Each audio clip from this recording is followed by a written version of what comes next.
apologize, but I'm excited to be live today with all of you to discuss Black hair and how we can liberate ourselves from the legacy of shame and fear that we have been conditioned as Black folks to feel about our hair. Collectively, I know there are exceptions. Many people don't feel that way, but we're talking about the collective of Black folks in the diaspora. Before we jump into that, I want all of you to say hello and let me know where you're watching from. I have a slightly different setup. I don't have anywhere to plug in my light, so hopefully the lighting is okay. Let me know where you're watching from, and I look forward to taking your questions and your comments about hair. So I always get a lot of comments every time I post about hair. They're like my most popular posts, and so I was like, okay, I gotta do a live, right? Because obviously this is something people want to talk about. People have their own perspectives and experiences and feelings about hair and what they've been through. So I'm definitely gonna be reading comments, definitely gonna be responding to questions. So be active and participatory. And even if you're watching the recording, you can still leave your comment or question in the comments under the recording as well. All right, we got someone from ATL in the house. What's up, ATL? Hey. Hello, watching from Los Angeles. Hey, you look great. Thank you, Hot Bullfish. Thanks. It's been a while. Speaking of hair, I'll get into this. It's been a while since I've worn my afro like this with a little scarf in it. I used to wear it like this in high school. And I just haven't been doing it as much lately. All right. Where else are people in from? Denver. What's up, Denver? Thank you. So as folks are joining and letting me know where they're watching from, I'm going to post a few announcements. And also, like, my laptop fan is still blowing whenever I go live on Facebook. So hopefully the noise is not too distracting for folks on Instagram. I know, right? I met God, she Black. Let the kinks be free. YZLM says hi, watching from Berlin, Germany. Hey, Berlin. I just did a workshop for my good folks in Berlin last week with the Each One Teach One based in Berlin, Germany. Really cool folks there.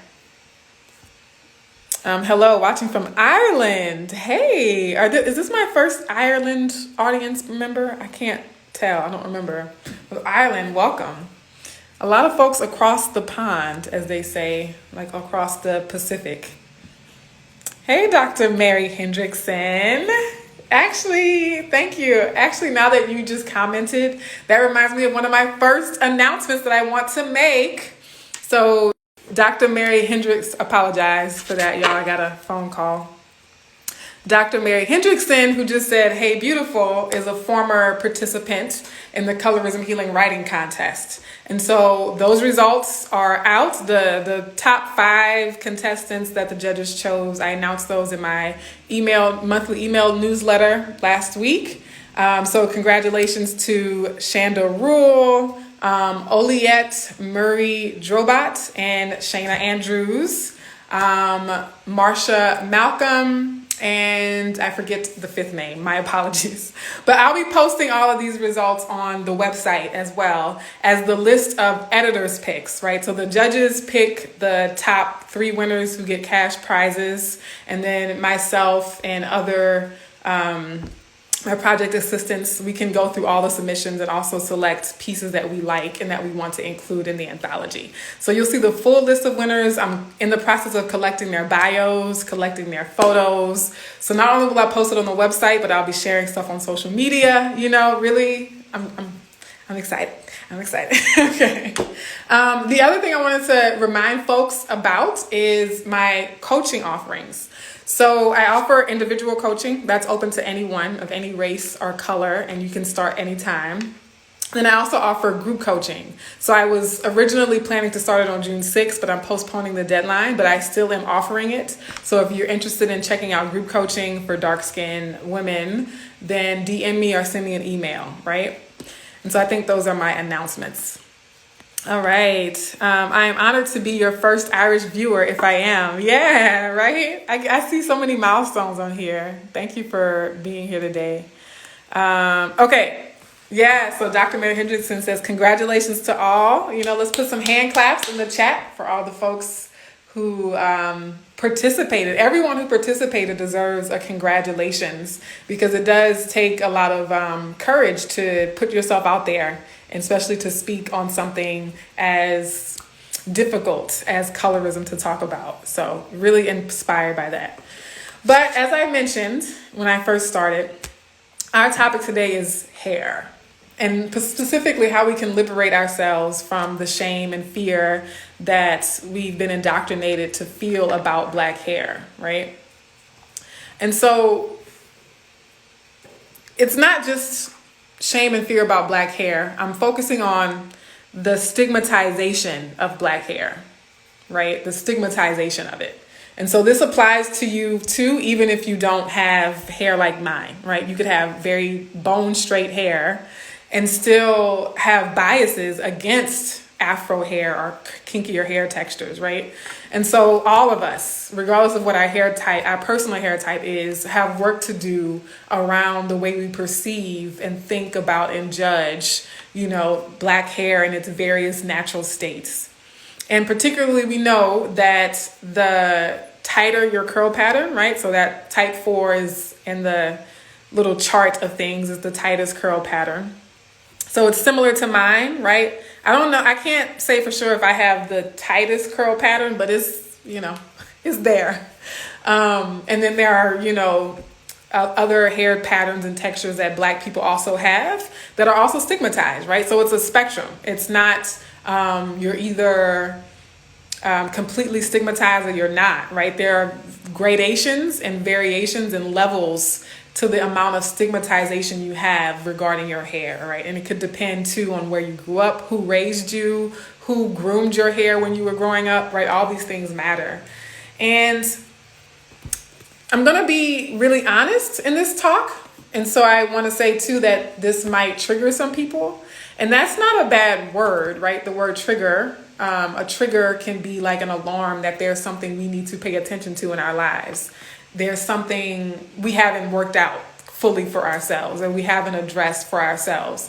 And I want to acknowledge, when I say shame and fear, everyone has experienced shame or fear around something in their lives, right? So it's not a judgment. You're not less than us or other people if you felt fearful about your hair or your size or your skin tone or your facial features or your speaking voice or your level of intelligence, right? There are so many things. Anything can be a source of shame for people. And so we shouldn't feel ashamed about having shame. We shouldn't feel ashamed that we either currently or have before felt ashamed or fearful about something, right? So it's not, and again, also, this is not about how you should wear your hair, right? So I'm not having this conversation to proselytize the natural hair movement, right? I'm not trying to convert people to wearing their hair like mine, but I want us to have an honest conversation about the realities about why so many Black women in particular have chosen over the really loud cars about why so many Black women over the years have chosen to straighten our hair, right? And I'm also going to talk about the fellas, Black men as well, and how there's also stigma there. And I'll get to that later. But yeah, so it includes Black men as well, even though the pressure to straighten your hair is much, much stronger for Black women, right? And we have certain expectations around femininity that are so intricately tied into hair, right? Hair is one of our society's or our culture's biggest markers of femininity. Y'all know that. And length is not just texture, it's also length. Whew, so much to talk about, y'all. So much to talk about. Okay. So I have taken notes. And on that note, this is going to be a part 1. So I learned my lesson several weeks ago about trying to squeeze everything into one live, right? So we're going to do part one, where we're going to dig into the roots of that shame. No pun intended, but we're going to dig into the roots of where that shame and fear comes from. Look at the history, look at why there is so much, why black hair is so political, why hair is so political in the first place. And then next week, I'm going to save the strategies, tips, practices for learning to love natural hair. Again, even if your hair is not for type 4, even if you are, Caucasian with the straightest hair possible and it's, platinum blonde, right? We all have to learn how to love black hair. We all have to learn how to love 4C hair in particular, right? And so I'm going to save that juicy, exciting part for next week. So it's also my tactic to bring y'all back. Come back, join me next week, or watch the recording next week when we talk about strategies for learning to love black hair. But so this week we're going to talk about the source of that shame. Why is it so difficult to really just allow black hair to grow out of its scalp, to grow out of the scalp the way it grows out of the scalp, right? And I take it back to when I was in high school. I went natural when I was 14 going on 15. I think it was like the summer between my freshman and sophomore year of high school, right? And this is also my birthday week, by the way. My birthday is on Sunday. That's a tangent, but I was wanting to get locks. I wanted to lock my hair, right? And my mom had gone natural before me, so that was a great thing, right? That the primary woman in my life had gone natural, had been natural for a while. And so I was, already into like India.Arie and Erykah Badu, and, the neo soul movement was really prominent back then. And so I wanted locks. And in order to do that, I was like, okay, well, I'm going to go natural to do that. And I've been natural ever since. And I've worn my hair in a myriad of different styles. I've cut it, almost to the scalp. And this is the longest it's ever been in its natural state, right? When I was straightening it, fell down to like about right here. But since I've gone natural, this is the longest I've gone without cutting it. Thanks to the pandemic, right? I just didn't feel like looking for a barber. And that year, or like around that time in high school, a classmate of mine whispered from the back of the classroom one day about my natural hair and said, Sarah is so brave. And I've written about this before. There's a blog post, one of my favorite posts that I've written is called Brave Love. And it was based on that thing that I overheard my classmates saying in the back of the room. Sarah is so brave to wear her hair the way it naturally grows from her scalp. And that really saddens me. It's sad that it requires courage to just be. And in that post, I talk about all the different ways that, we're made to feel like we have to be something else. We have to be different, and so we're talking about hair here, but we can apply it to so many different things. And also, I think as we focus on loving one part of ourselves, it does make it easier to love other parts of ourselves too. And so I think as we learn to love our hair, for example, or learn to love our skin tone, then it ripples out to our identity in general, more or less. And why is it that we have to be brave, So this is I posted about hair, I had 3 or 4 posts about hair. And the most recent one, with which I announced the topic of this live stream, was sort of an anti-hair tutorial, right? I was going through the natural hair rules that I do not follow. And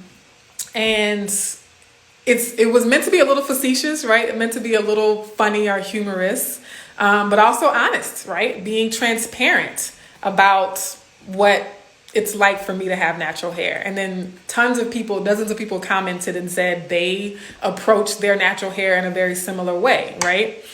And I think it's important to show the alternatives. I'll also say that I love when people do the most with their hair, right? So I want to be transparent with that as well. Is that It's cute, it's fly, it's fresh, it's dope when people do elaborate, intricate hairstyles, right? Again, so I'm not saying everyone has to be as lazy with the hair as me. Like that's not the point here. I think hair care, hair styling is an art form, right? And just like some people love to cook, some people love to spend hours in the kitchen, some people might love to spend hours in the bathroom mirror, and there's nothing wrong with that. But I think what we struggle with is that it becomes a mandate, right? And if I don't spend hours getting a specific look with my hair, then I don't feel worthy. I don't feel like I can go out into the world, right? And I'm telling y'all, like, women, you know them, you've met them, and maybe you have been or are one of those women, have been afraid to walk out the door without their edges perfectly laid, right? Without every strand of hair put perfectly in place. And this is also part of when we talk about Black women feeling the assumption that we have to be perfect in order to be accepted, right? That's part of what racism and colorism and sexism, misogynoir, does. Because white women, for example, don't have the same anxiety about walking out of the house when their hair is a little messy, right? They have less anxiety about wash and go. I'm just going to wash my hair and let it air dry on the way to work, right? They don't have that stress of being fearful of the way people perceive them based on their hair not being salon fresh, right? And that's an extra added stress burden placed on Black women specifically when it comes to our hair, right? All right. Yeah, so again, that post was to give an alternative to people who might want to go natural, or people who are natural, or just want to understand Black hair again. That yes, it's perfectly valid to spend a lot of time on your hair. It's perfectly valid to put every strand in a particular place, but it's not necessary for you to be beautiful. It's not necessary for you to be seen as put together. It's not necessary for you to be seen as professional, as competent, right? It's a great option, and it results in some beautiful magazine covers. I love Issa Rae. Issa Rae is like one of my favorite celebrities, and her hairstylist just does wonders with her hair, right? Of course, she can afford to have a stylist do it for her. But I think, so I love that, but we don't have to be that elaborate or work so hard on our hair to be seen as okay, to be good enough, right? I'm not good enough if my hair isn't perfect, is I think the fear that a lot of people feel. I do believe, though, right, that the narrative, and this was one of my first posts about natural hair, the narrative that type 4 hair is difficult, inherently difficult. It's just difficult. I just can't do anything with it. It's just difficult, right? That's the narrative. I think that narrative is dangerous. And I do believe that narrative stems from anti-Blackness and white supremacist delusion. So again, I know people vehemently disagree with that. Some people really, really defend the position that it's, quote, just difficult. And so that was another reason why I created the post I did on Sunday, to give a counter narrative. And as I've said before, it's okay if it's difficult for you, right? Again, some people can whip up a chocolate cake like nothing. You ask me to make a chocolate cake, you're not going to get one, basically, because I don't know how to make a chocolate cake, right? Some people have a hard time running. So other people, they run better than they walk, right? So I'm not saying hair care is not difficult for you. But again, we run into the trap of saying that type 4 hair is just difficult to manage, and making that a blanket statement, making that the general narrative for everyone is harmful and dangerous. And it does, difficult is not far from quote unquote bad, right? Difficult to manage is a euphemism for saying that your hair is bad.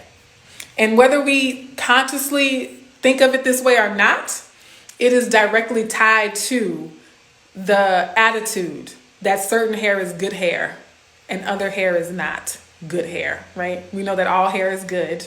But the narrative that some hair textures are quote unquote good hair is directly linked to that belief, that attitude, that type 4 hair is difficult to manage. And so, as I mentioned in my post on Sunday, just because it's different, also I'm not someone, I think someone once suggested that I was delusional about hair care, right? Saying, no, our hair does require different techniques and, it requires different tools or whatever. And so I was saying on Sunday that, okay, let's acknowledge that it's different. It's clearly, obviously different in a beautiful way. But why does different have to default to difficult, right? Just because something is different, yes, my hair care is different from a white woman's hair care. But that doesn't mean my hair care is more difficult just because it's different. The other reason why I think the narrative of people whose hair is like mine being difficult to manage stems from white supremacy is because for decades, for generations, it was difficult to maintain or style natural black hair because the goal was to make it act like and look like white women's hair. So if your goal is to style natural hair in a way that mimics the traits of white people's hair, then that is going to be difficult. That is difficult to make our hair do something it's not naturally inclined to do. And so that's where some of the frustration comes in at, right? And I talk about hair wanting it to lay down, lay flat. And some of the pictures I included, those were intentional. I included pictures with my hair sticking up, right? Because so much of the frustration is I can't get this one plait to lay flat. I can't get, my bang to stay down, right? And so, yeah, it is frustrating. It is difficult when you're trying to style natural hair, or even when it straightens, to be honest, because I used to straighten my hair, right? So I know that life as well. I used to use relaxers. Even when I was straightening my hair, it was still difficult to make it act like what I was told my hair should act like. Meaning, and I've said some of this, I've covered some of this ground in other videos, but having a ponytail that doesn't move. So even though it was straight, it didn't move. And so what do you do to make my ponytail sway back and forth when I'm running on the track? Even when it was straight, it still would stick up. Okay, let's be honest. Even when I was using relaxers, there were times when my hair would still stick up if I had plaits or just, was wearing it out. It wasn't falling the way people who had quote unquote so-called good hair would fall. And so again, difficult to manage was based on the metric of how closely can I get my hair to mimic the traits of some white girl's hair on the Disney Channel. And so I think, if you have a hard time managing your 4C hair, your natural black hair, that's valid for you, right? But collectively though, as a culture, as a people, as a community, we do not need to perpetuate that narrative anymore. All right. I feel so impassioned about this, you all. I'm trying not to get too serious. I saw a comment come through. I want to pause. Very colorism. This is so true. In my country, Kenya, people bully dark-skinned women who go natural without laying edges and sleeking hair. Absolutely. Right. And so it's interesting.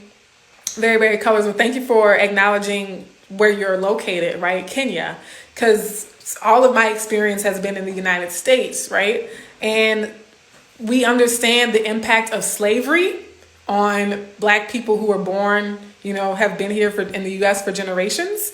But colonialism, and Esther, who was on last week, talked about that even though other Black people in the world might not have that legacy of slavery, colonialism still did a lot of the same things, right? Still, perpetuated the notion that Black is inferior and that all features of Blackness are inferior, right? So globally, Black people of all types have to overcome the white supremacist delusion that we've been indoctrinated with, right? So we stand arm in arm, right? Wherever we are around the globe as Black people, of having to overcome the brainwashing that's occurred for centuries. And it's also very, very colorism, very poignant that you point out dark-skinned women in particular, right? So this is a connection between texturism and colorism, is that if you are darker skinned, there's even more judgment on you for going natural, right? One, because the assumption is that, darker skinned women have a certain hair texture, and we know hair texture and skin tone do not correlate like that. You can be any skin tone and have any hair texture and vice versa. But it's almost as if people say, well, how dare you go natural when you're already dark skinned, right? That's part of that attitude, right? That if you're darker skinned, you really don't want to add on natural hair to that, right? Okay, let me keep going. I have notes this time. The other week I didn't have notes and I was nervous. It's not more difficult. Fuzzy Blue, 1977. I agree. Difficult compared to what? So this is, I don't know how to say your screen name, but it's BLKNT06_26.2. Difficult compared to what? The white existence is not the cornerstone for comparison of the Black existence. Exactly. Yes. And that was one of the questions I had in my own mind as well, is difficult compared to what? Right? What is your metric for deciding at what point something becomes difficult versus easy, right? I am Shanda Rule. We were giving you a shout out earlier, Shanda, for congratulating you for winning the contest. But your comment is exactly: styling any hair with a curl pattern with white supremacist hair care tools, combs, brushes, etc. is difficult. 100%.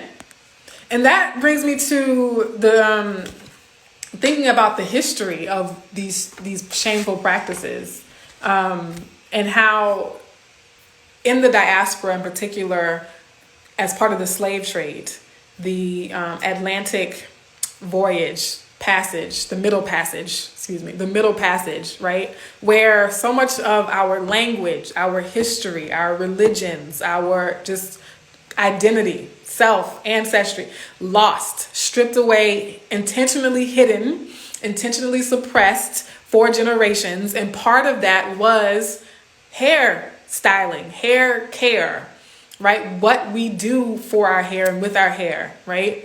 All of that was denied, lost as a result of the global slave trade. And then there's adding on to that, the stigmatization was intentional. It's like people were masterminding ways to make us feel inferior. And that's what we have to realize too. Like they want us to feel that way about ourselves. They want us to feel ashamed of how we look. That's part of the conditioning. That's part of the way they can control us, right?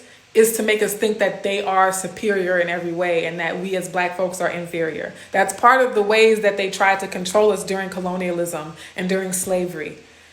And it's now, with capitalism, right? They can control how we spend our money by directing the narrative of what's beautiful.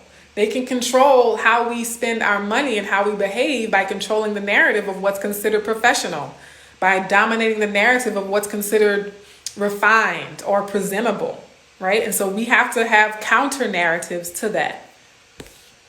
Smart girl, Simone. People want dark-skinned women to have straight hair in order to overcompensate for their dark skin. Yeah, I agree with that. And that's why women like Tatiana Ali, even though her skin complexion is a deep brown, her hair texture, and she acknowledges this, right? There's a page on my website where I quote celebrities who talk about colorism, and she acknowledges how her hair was the thing for her that made her acceptable, even though she was darker skinned. And even people like Keisha Knight Pullum and Tika Sumpter, and even most of the dark skinned women like Naomi Campbell, right? Even if their hair is not naturally straighter, they wear it straight, or they wear wigs and weaves in order to be able to move through popular culture. And also, it reminds me too, when I was taking a class on race, the rhetoric of race, how I was reading this was my African Art of the African Diaspora class, I think. I get my classes confused.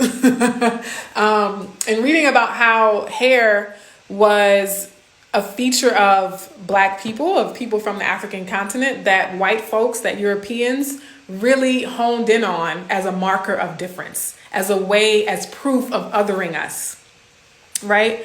And because it was something, as opposed to something like size or height or even body type, really, it was hair that was easily recognizable. It's one of the first things you see in addition to skin tone, right? Easily recognizable. And one of the comments, right, by these white folks in the early days of US history was that even if the skin tone becomes white, very often the hair will allow you to identify who's Black and who's not, right?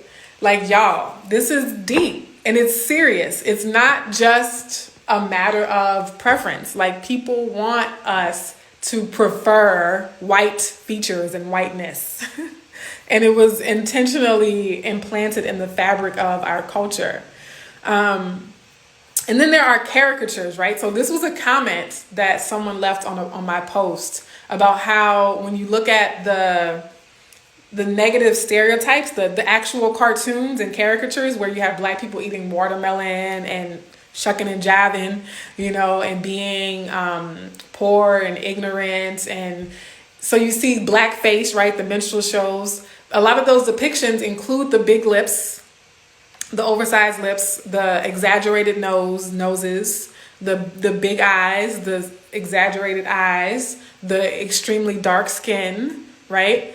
And hair that sticks up, right? Plaits that stick up every which way. And this is one of the issues I had with was it Elle? I think it was Elle magazine, correct me if I'm wrong, that had Tracee Ellis Ross on the cover for their natural hair issue. So Tracee Ellis Ross is a biracial woman. She has Diana Ross is her mom. She has a Black mom and a white dad. And they chose her to be on the cover of their natural hair magazine, specifically for, natural Black hair.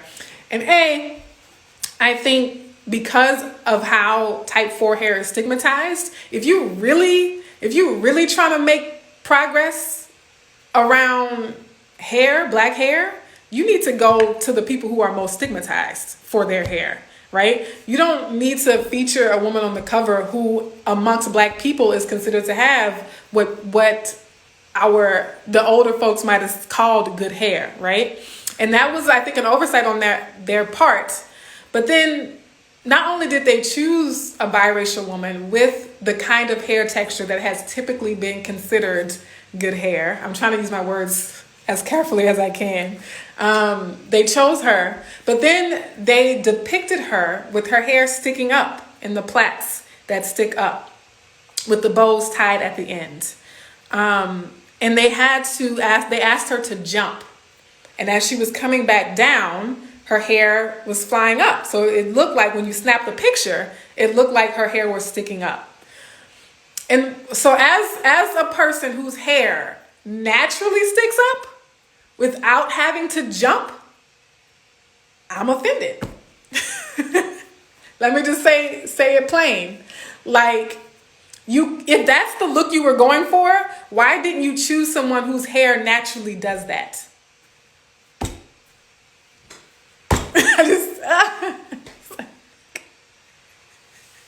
So you wanted the look of plaits that stick up to the sky, to the heavens. And so you choose someone whose hair doesn't naturally do that in an issue about natural hair and then manipulate the image to achieve that look. Y'all. No. Because when I haven't worn my hair in plaits in a long time, I usually just twist it. But the last week I did plaits. I just kind of go on a whim. After I wash my hair, I either put it in twists or, I was like, oh, let's try plaits. And so I was like, oh, this is like the Tracee Ellis Ross cover. This is what the look they were trying to achieve. What my hair can do literally in my sleep. My hair is like that, right? If I wake up, my plait's gonna be sticking straight up. And the fact that they didn't choose someone who looked like me with hair like mine to create that image is very, very, very problematic. And it further marginalizes people with type 4 hair. It further stigmatizes people who actually have type 4 hair that does stick straight up, right? So that whole... Okay, so back to the caricature thing, right? So those depictions, right, not only were they often exaggerated, but they were associated with quote unquote low class. They were associated with poverty. They were associated with ignorance. They were associated with, rude or crude morals, just the antithesis of, I think, what you would consider respectable, or not respectable as in respectability politics, but really demeaning and degrading caricatures. And so as Black people wanted to distance ourselves from those stereotypes. As for generations, Black people say, well, I don't want folks to think I'm ignorant. So I have to talk a certain way. I have to walk a certain way. I have to dress a certain way. I have to comb my hair a certain way. I don't want folks to think I'm poor and unkempt and that I can't do the job, or that, I'm not worthy of being here, that I'm not worthy of shopping in this store, that I'm not worthy of eating in this restaurant. And so in order to run away from those harmful narratives, we have chosen to do things like, okay, well, I'm just going to straighten my hair, or I'm going to lighten my skin, bleach my skin, or, dress in ways that are, more like what middle-class white folks dress like, even if it's not really what I want to do. So also I think about the Malcolm X essay that changed my life in high school. So many things happened in high school. Where he talks about the indoctrination of how European colonialism taught us to hate the continent of Africa and therefore everything associated with it, and to hate our nose, to hate our lips, to hate our skin, to hate our hair.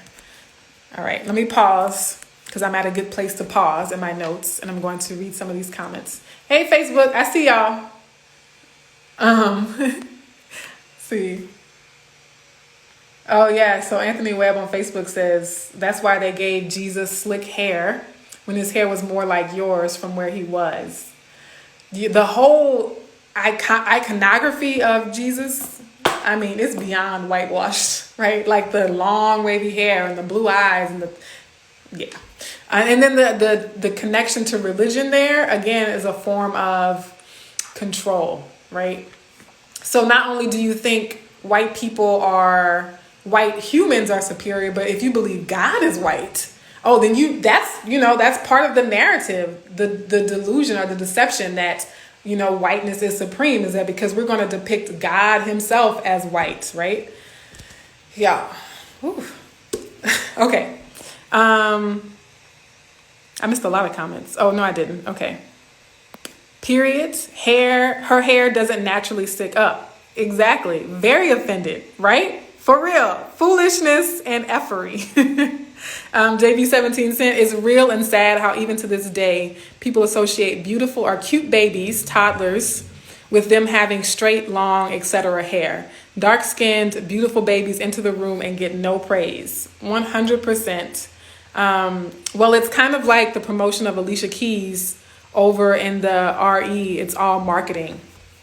Yeah. I'm not sure what RE means, but yes, Alicia Keys I think is talented, right? Because again, if you talk about colorism and texturism and featureism, people think you're saying people aren't talented, but there's additional support. There are additional pathways opened up for people who look like Tracy Ellis Ross and Alicia Keys when those same doorways and pathways are closed or shut off to people who look like me or Lupita Nyong'o or Issa Rae even, right? Because we know Issa Rae, as popular as she is, like she created her own platforms, right? Let me keep going.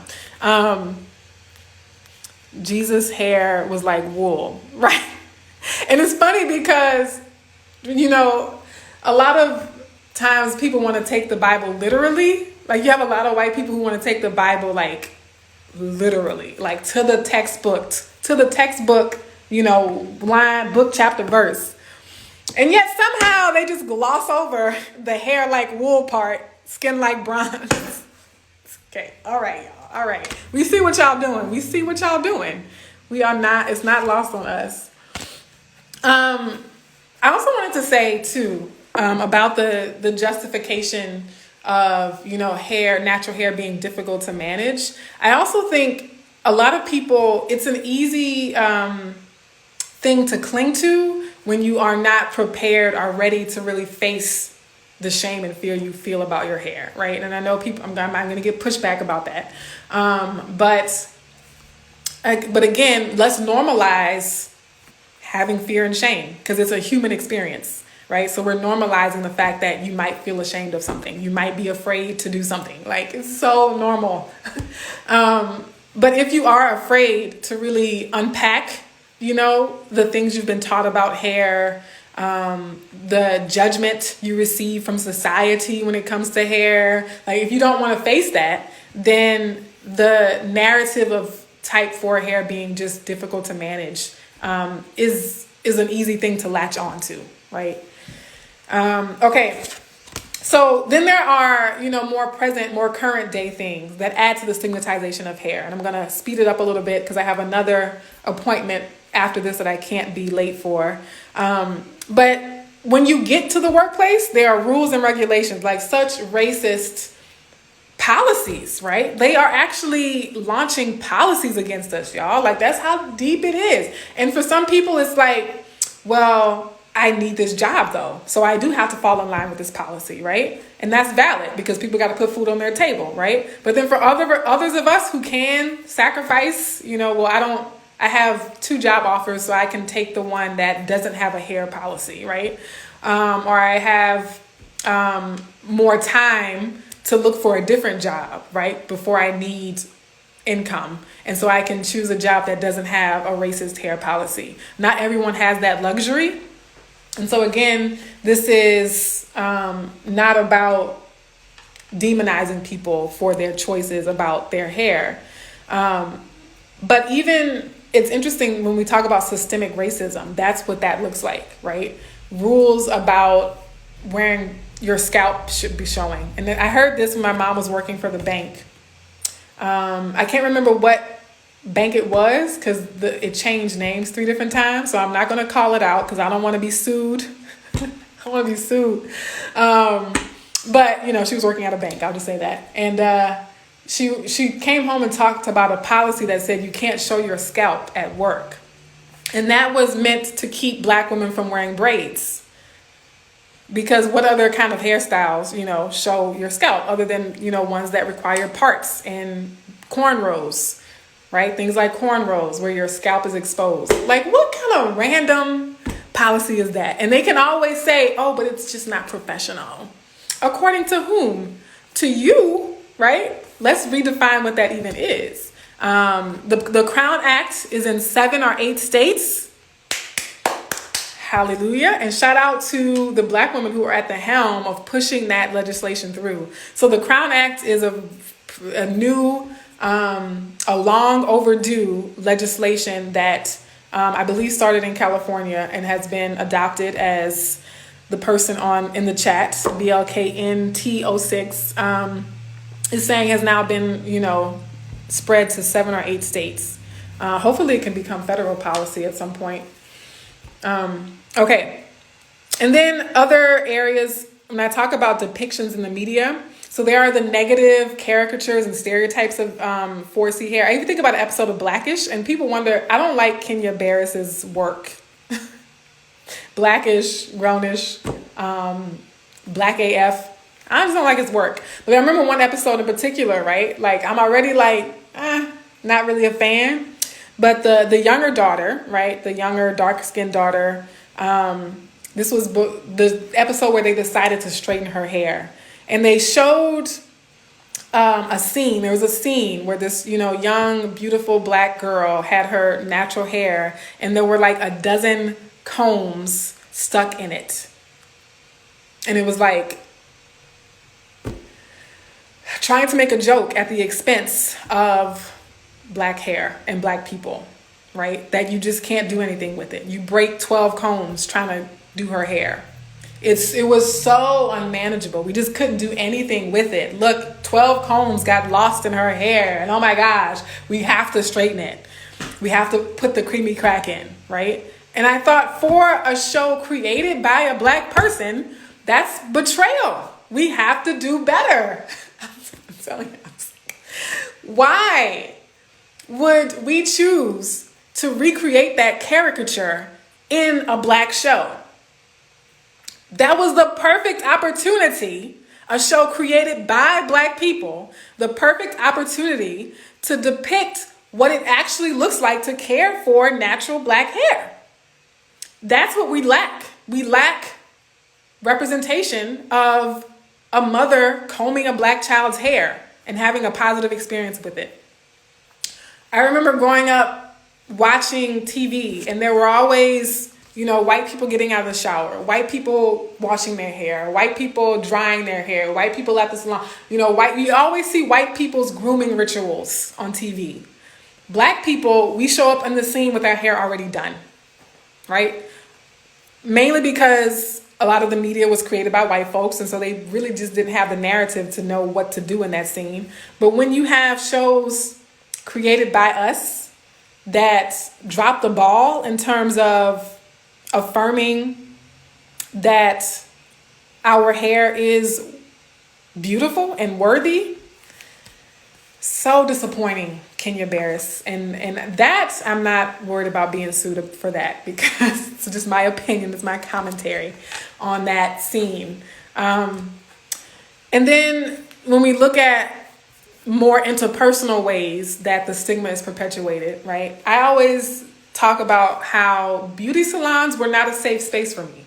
A lot of times people discuss how the beauty salon and the barbershop are great places for black folks. And that's the case. And I say 90% of the time that's the case. But my individual experience, and I venture to say there's at least one or two other people who can relate, the beauty shop was not a safe, affirming space for me. One, because I was there to straighten my hair as a kid, right? That in and of itself was disaffirming of my natural beauty, right? The fact that I was going there in the first place to straighten my hair, that I had to endure all this pain to be acceptable and presentable. Like, what kind of messaging are we sending, right, to children, that you're gonna set your scalp on fire? That's better than you just being free as a child to wear your hair natural, right? And I used to get the chemical burns on my scalp often, like almost every time I did it, I got chemical burns on my scalp. And then last thing I'll say, because I mentioned I was going to talk about the fellas too, men, right? So men have also been the target of those negative stereotypes, right? In terms of like kinky hair. And the trend that we've seen amongst black men is to think that waves are it. Like, ooh, I got waves. I got waves in my hair. I'm going to brush my hair every 10 minutes, every 5 minutes, because I want to get waves. And I'm going to make sure I've got my wave cap on, because waves, waves are so in. And then even the pressure for black men to wear their hair short, like really, really short, so as not to reveal the kinks. When I was growing up, they called them BDBs. So if a black boy let his hair grow out above like a bald fade and it started to curl a little bit, he would get teased. He would say, look at you with them BDBs in your head. You know, you got with your nappy head itself, them BDBs, because he didn't have waves and his hair was growing just enough to where you could see that tight curl in it.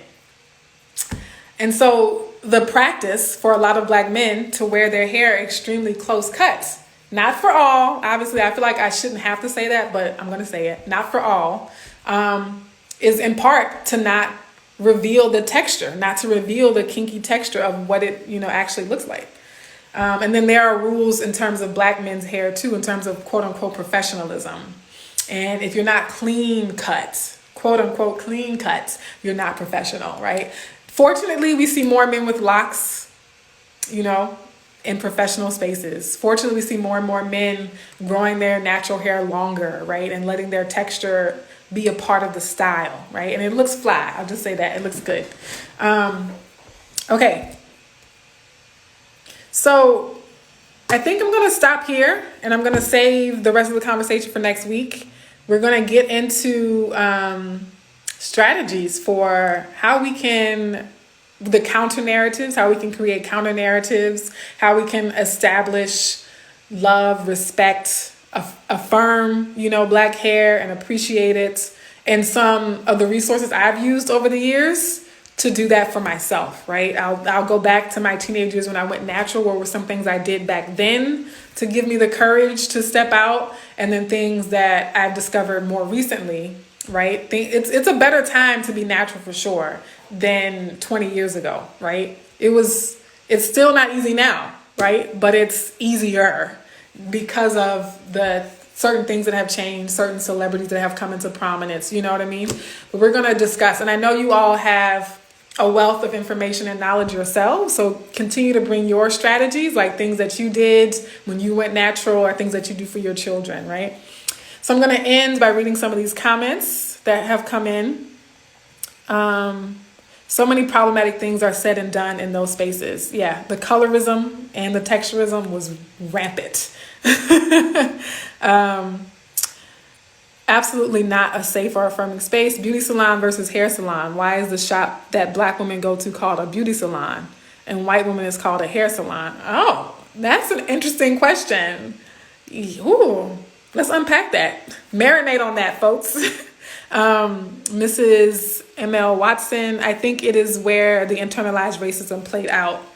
Yeah, a lot of it did. For sure. My mother used to, smart girl Simone, my mother used to take me to the salon to get a perm, put it in my hair during my preteen and teenage years. Yeah, so many of us, so many black girls have the Just For Me. I remember the Just For Me box. I was like, oh, I want my hair to look like that on the Just For Me box.